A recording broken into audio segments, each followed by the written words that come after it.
Hello friends, welcome to Creative Aari Works. நம்ம first இந்த ஃப்ளவரை trace பண்ண ஸ்டார்ட் பண்ண போகிறோம்.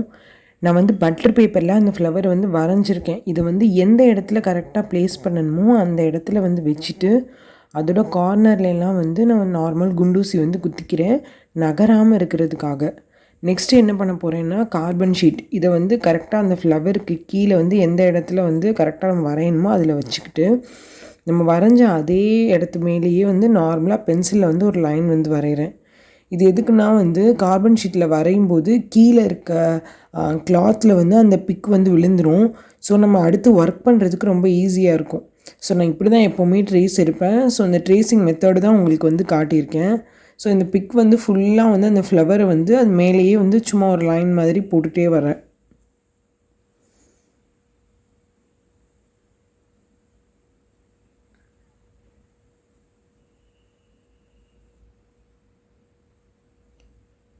ஸோ வரைஞ்சி முடிச்சாச்சு.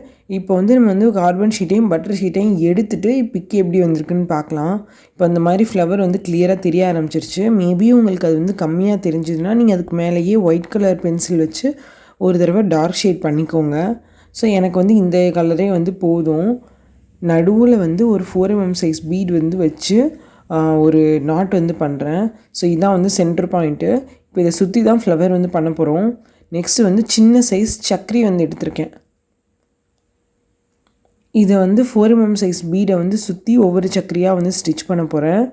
ஸோ அந்த ஃப்ளவரோட சென்ட்ரு பாட்டில் அந்த உருண்டையாக இருக்குல்ல, ஸோ அதை ஃபில் பண்ணுறதுக்காக இந்த சக்கரி யூஸ் பண்ணுறோம். இந்த ஃப்ளவர் கிளைண்ட்டோட ப்ளவுஸில் போடுறதுக்கு சாரியில் இருந்த ஃப்ளவர்.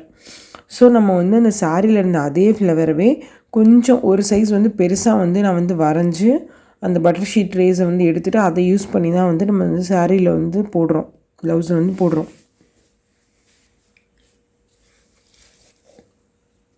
ஸோ ஃபுல்லாக அந்த சக்கரி வச்சு ஸ்டிச் பண்ணியாச்சு. இப்போ ஒரு நாட் பண்ணிவிட்டு நெக்ஸ்ட்டு இதை சுற்றி இன்னொரு ரவுண்டாக இருக்க மாதிரி இருக்குல்ல, அந்த இடத்துல பீடு தான் வச்சு ஸ்டிச் பண்ண போகிறேன்.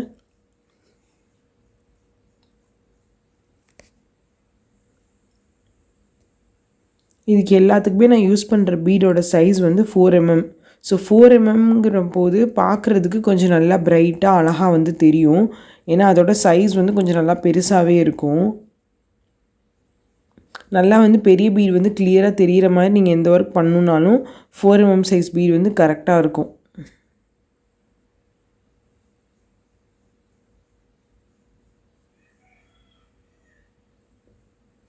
இப்போ 4mm சைஸ் பீட் வச்சு ஸ்டிச் பண்ணிவிட்டு ஒரு நாட் போட்டாச்சு. இப்போ ஃப்ளவரோட பெட்டல்ஸ் போட ஆரம்பிக்க போகிறோம். இது நார்மல் பீட் அவுட்லைன் தான் கொடுக்குறோம். நம்ம எந்தெந்த இடத்துலலாம் வரைஞ்சிருக்கோமோ அந்தந்த இடத்துலலாம் ஒரு பீட் அவுட்லைன் கொடுத்து அந்த ஃப்ளவரோட எல்லா பெட்டல்ஸும் போட போகிறோம்.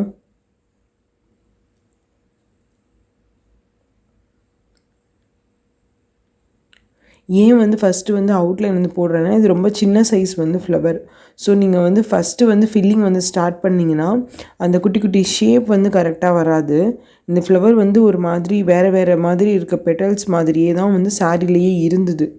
ஸோ அந்த ஷேப் மாறாமல் கொண்டு வரணுங்கிறதுக்காக நான் அந்த ட்ரேசிங் எடுத்துகிட்டு ஃபஸ்ட்டு அவுட்லைன் கொடுக்குறேன். இதை ஃபுல்லாக கொடுத்துட்டு உங்களுக்கு ஃப்ளவர் எப்படி இருக்குன்னு காட்டுறேன்.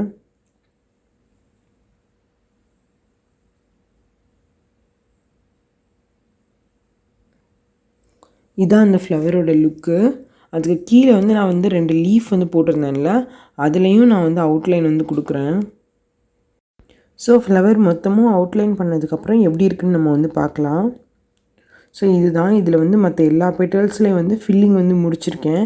இப்போ உங்களுக்கு அந்த ஃபில்லிங் நான் எப்படி பண்ணியிருக்கேன்னு பண்ணி காட்ட போகிறேன். Normal yellow colour silk thread எடுத்திருக்கேன். இது நார்மல் லோடிங் ஸ்டிச் தான். நான் நிறையா வீடியோஸில் லோடிங் ஸ்டிச் எக்ஸ்பிளைன் பண்ணியிருக்கேன். பார்க்காதவங்க என்னோடய வீடியோஸில் போய் பாருங்கள்.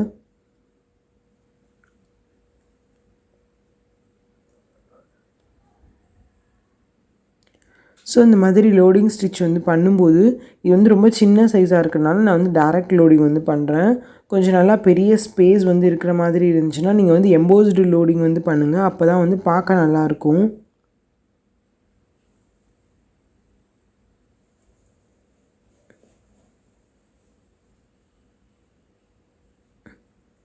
ஸோ இந்த லோடிங் வந்து பண்ணும்போது நல்லா வந்து பீட்ஸோட அடியில் வரைக்கும் பீட்ஸை லைட்டாக ஊசி வச்சே வந்து தள்ளி உள்ளே வந்து குத்துங்க. அப்போ தான் வந்து ஃபுல்லாக ஃபில்டாக தெரியும். இல்லைன்னா ஓரத்தில் வந்து கிளாத் வந்து லைட்டாக தெரியும். அப்படி இல்லாமல் நல்லா ஃபுல்லாக வந்து இடமே மிச்சம் இல்லாமல் ஃபில் பண்ண ட்ரை பண்ணுங்கள். அப்போ தான் பார்க்க நல்லாயிருக்கும். இதையும் வந்து ஃபுல்லாக ஃபில் பண்ணிவிட்டு எப்படி இருக்குதுன்னு நான் வந்து காட்டுறேன். நீங்கள் வந்து நார்மலாக வந்து இந்த ஃபில்லிங்லாம் பண்ணும்போது டாப்பில் நாட் பண்ணுறதை விட எண்டில் போய் நாட் பண்ணுங்கள். ஏன்னா வந்து அந்த பெரிய சைஸ் பீடு வந்து எண்டில் தான் வந்து வச்சுருப்போம். அந்த மாதிரி நாட் பண்ணும்போது அந்த பெரிய சைஸ் பீடை வந்து நாட் வந்து லைட்டாக தெரிஞ்சால் கூட மறைஞ்ச மாதிரி இருக்கும். ஸோ பார்க்குறதுக்கு நல்லா வந்து ஒரு ஃபினிஷிங் லுக்கு வந்து கிடைக்கும். எந்த இடத்துல வந்து நாட் வந்து போடும்போது லைட்டாக கூட தெரியாமல் இருக்குமோ அந்த இடத்த வந்து பார்த்து நாட் பண்ணணும். ஸோ நான் முடிச்சுட்டு ஒரு நாட் பண்ணுறேன். இப்போது மிச்சம் இருக்கிற ஒரு பெட்டல்ஸையும் வந்து ஃபில் பண்ணிவிட்டு நான் உங்களுக்கு வந்து காட்டுறேன். இப்போ எல்லா பெட்டலும் ஃபில் ஆகிடுச்சு. இப்போ வந்து லீஃபு நான் ஒரு பக்கம் லீஃப் வந்து எப்படி வந்து ஃபில் பண்ணணும்னு பண்ணி காட்டியிருக்கேன். இன்னொரு சைடு லீஃபில் தான் வந்து பண்ணணும். இப்போ லீஃப்க்கு நடுவில் வந்து நார்மலாக ஒரு லைன் வந்து போட்டுக்கோங்க. 2 லைனாக வந்து செப்பரேட் பண்ணி லெஃப்ட்டு ரைட்டுன்னு நம்ம ஃபில் பண்ணோன்னா சென்டரில் வந்து ஒரு சின்ன ஸ்பேஸ் வந்து கிடைக்கும். ஸோ அதில் வந்து பீட் வந்து வைக்கலாம் அப்படிங்கிற மாதிரி தான் நான் ஐடியா வந்து பண்ணியிருக்கேன். ஸோ ஃபஸ்ட்டு வந்து ரைட் சைடு இருக்க லீஃபில் வந்து ரைட் சைடு வந்து பண்ணுறோம். இதுவும் வந்து நார்மல் வந்து லோடிங் மாதிரி தான். நான் வந்து லீஃப் ஃபில்லிங்னு சொல்லிட்டு லெஃப்ட் அண்ட் ரைட் வந்து எப்படி பண்ணுறது, இந்த மாதிரி லீவ்ஸ்லாம் எப்படி ஃபில் பண்ணுறதுன்னு ஆல்ரெடி வந்து ஒரு வீடியோ வந்து போட்டிருக்கேன்.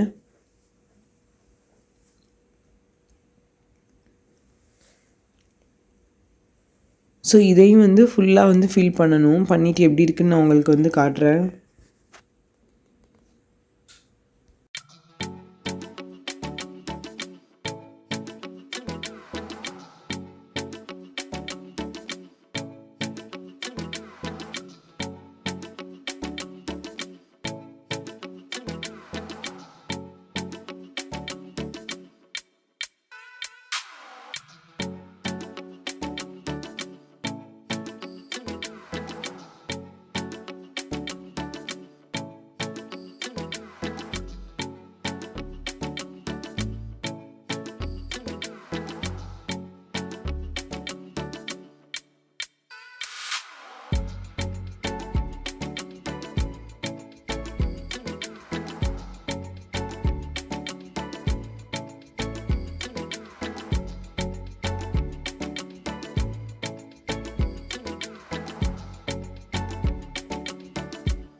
இப்போ வந்து முடிச்சாச்சு. சென்டரில் இருக்க அந்த ஸ்பேஸில் வந்து பீடு வந்து வைக்கிறேன். பீடு வந்து இந்த மாதிரி சென்டரில் இருக்க ஸ்பேஸ் வந்து வைக்கும்போது நல்லா டைட்டாக வந்து நம்ம வந்து ஸ்டிச் பண்ணணும். அப்போ தான் வந்து நகராமல் இருக்கும். இல்லைன்னா மேலே தூக்கிட்டு இருக்கனால லூஸாக வந்து பீட்ஸ் எல்லாம் வந்து ஆடுற மாதிரி இருக்கும். ஸோ நல்லா கேர்ஃபுல்லாக வந்து அந்த இடத்துல வந்து பீடு வந்து வைங்க. 2 லீஃப்லேயுமே இந்த சென்டரில் வந்து அந்த லைனில் வந்து பீடு வச்சு ஸ்டிச் பண்ண போகிறேன்.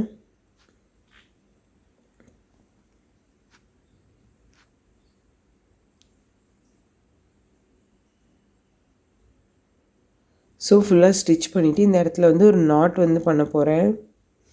நெக்ஸ்ட் என்ன பண்ண போகிறோன்னா இந்த லீஃபை சுற்றி ஜரி அவுட்லைன் வந்து கொடுக்க போகிறோம். நம்ம நார்மலாக எந்த ஒரு ஒர்க் பண்ணாலுமே ஜரி அவுட்லைன் கொடுத்துட்டோன்னா பார்க்குறதுக்கு நல்லா ஒரு எலகண்ட் லுக் வந்து கிடைக்கும். ஸோ இந்த ஃப்ளவரும் அந்த மாதிரி இருக்கணுங்கிறதுக்காக தான் ஜரி வந்து அவுட்லைன் கொடுக்குறோம். அதே மாதிரி அந்த 2 லீஃப்க்கும் இடையில ஒரு கர்வ் வந்து வரைஞ்சிருந்தோம். அதை வந்து ஜரியிலேயே போட்டோம். அப்போ தான் பார்க்க நல்லாயிருக்கும். ஸோ இல்லை பீட் வேறு ஏதாவது நீங்கள் போட்டிங்கன்னா வந்து அது கொஞ்சம் ஹைலைட் ஆகிடும், லீஃப் வந்து கொஞ்சம் டம்மி ஆகிடும். ஸோ நான் வந்து லீஃப் வந்து ஹைலைட் பண்ணுறதுக்காக ஜரியிலேயே அந்த டிசைன் வந்து போட்டிருக்கேன். ஃப்ளவர் ஃபுல்லாத்துலேயுமே அவுட்லைன் வந்து போட்டிருக்கேன். ஃபுல்லாக முடிச்சுட்டு எப்படி இருக்குன்னு பார்க்கலாம்.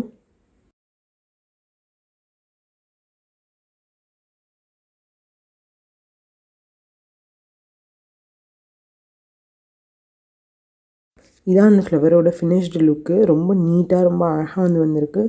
கண்டிப்பாக இந்த மாதிரி டிசைன்ஸ்லாம் நீங்களும் ட்ரை பண்ணி பாருங்கள். இந்த வீடியோ கண்டிப்பாக உங்களுக்கு யூஸ்ஃபுல்லாக இருந்திருக்கும். தேங்க்ஸ் ஃபார் வாட்சிங். இன்னும் நம்ம சேனலை பார்த்துட்டு சப்ஸ்கிரைப் பண்ணாமல் இருந்தீங்கன்னா கண்டிப்பாக சப்ஸ்கிரைப் பண்ணுங்கள். மறக்காமல் பக்கத்தில் இருக்க பெல் பட்டனையும் ப்ரெஸ் பண்ணுங்கள். அப்போ தான் நாங்கள் போடுற நெக்ஸ்ட் வீடியோஸ் உங்களுக்கு நோட்டிஃபிகேஷனில் வரும்.